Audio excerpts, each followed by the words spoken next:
My family hired a caregiver to watch me because they said I was becoming forgetful and dangerous. What they didn't know was that I had hired her first. For 3 months, Maria pretended to work for them while secretly recording every conversation, every plan, every lie they told about putting me in a nursing home so they could sell my house. Before we begin, don't forget to like this video, comment where you're watching from, and hit that subscribe button so you never miss a story like this. My name is Eleanor Blackwood. I'm 70 years old, and this story is about how my family tried to deceive me and how they ended up being deceived instead. It all started 6 months ago. My daughter Patricia and my son Robert suddenly began visiting me regularly. First, I was happy. Finally, my children remember me, I thought. But the truth was different. They didn't remember me, they remembered my house. My 4-story brownstone in the heart of Manhattan was worth $3.2 million. Both Patricia and Robert were in financial trouble. Patricia's husband had lost his job, Robert's business partnership had failed, and I was taking too long to die for their liking. Their visits became stranger each day. They'd ask me simple questions and watch my reactions carefully. "Mom, what day is it today?" Patricia would ask. "What did you have for breakfast?" Robert would add. They were very careful and patient.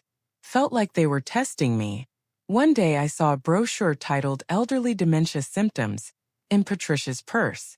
That's when I understood what they were after. They were trying to declare me insane. I truly understood the seriousness of the situation when I overheard my daughter's phone conversation. I was making tea in the kitchen while she was talking to a lawyer in the garden. "Yes, she's showing signs of dementia," she was saying. "Forgetful, confused, sometimes aggressive. Can we get a doctor's report?" "A doctor's report? Which doctor?" I hadn't been to any doctor in the past 6 months. "How long will it take?" "Until we get permission to sell the house." There was the truth. They wanted to sell my house.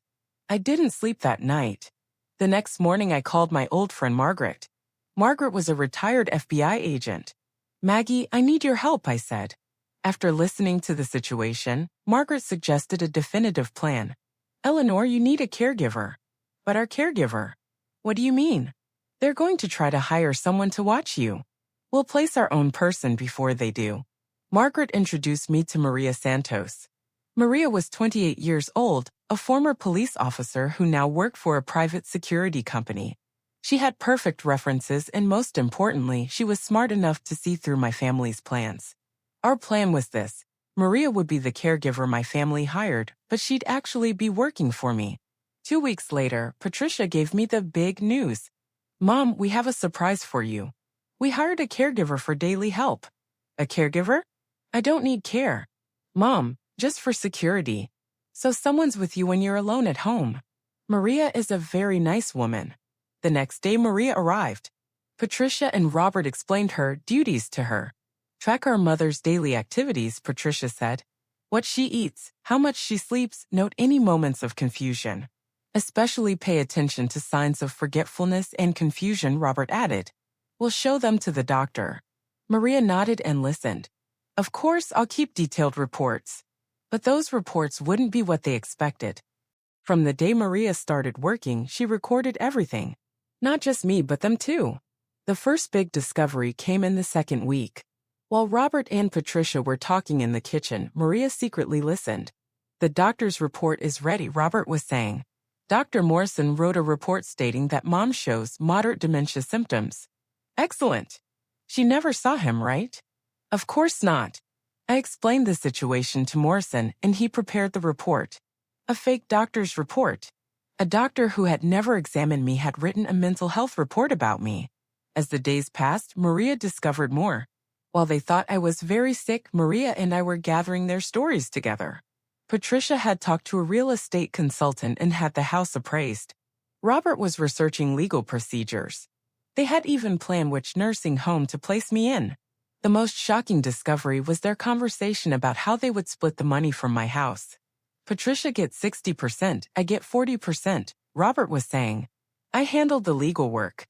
"No way. We'll split it equally." They were dividing my inheritance before I was even dead. At the end of the 3rd month, they decided to complete their trap. Patricia came one morning in a panic. Mom, what did you do last night? Neighbor Helen saw you screaming in the garden. This was completely false. I hadn't left the house last night. And Maria said you left the stove on last week. This is very dangerous. Maria had said no such thing because no such thing had happened. Mom, you can't live alone anymore. We need to place you somewhere safe. There it was. The plan was in motion. What safe place? I asked innocently. Sunset Manor is a very nice nursing home. They'll take very good care of you there. Sunset Manor. $8,000 monthly fee. And most importantly, they had special arrangements for patients requiring guardianship. What if I refused to go? Patricia and Robert exchanged glances.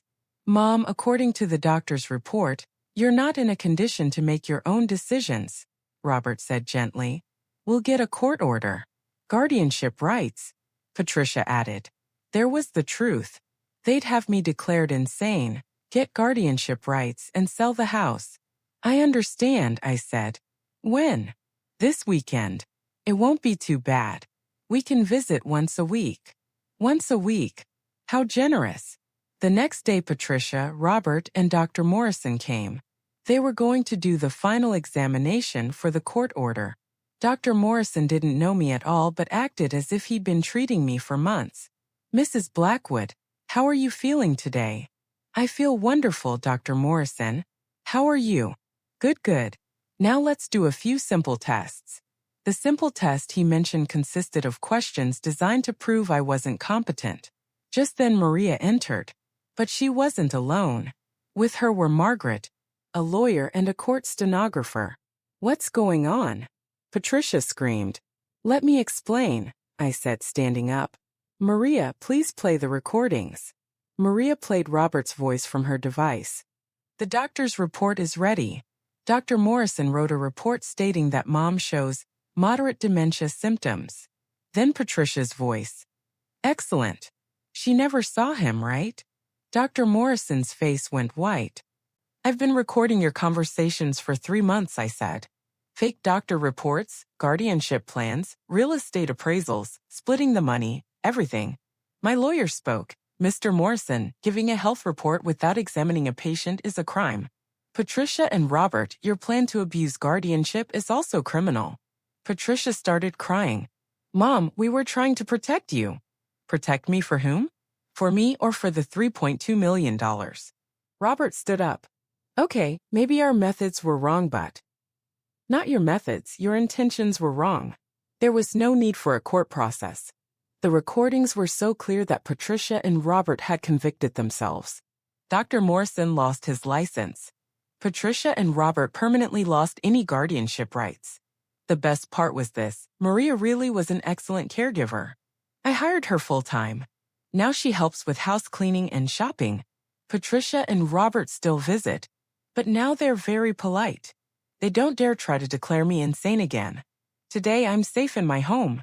Maria and I tend to the garden, read books, and really enjoy our time together. As for Patricia and Robert, they're still in financial trouble. But they'll solve it with their own efforts, not with my money. Sometimes the best defense is offense. But in my case, the best defense was listening to them. Because when people plan against you, they think you're not listening. But with the right ears like Maria's, you can hear everything. What did you do when family tried to betray you? Share in the comments. Thanks everyone. See you in the next story.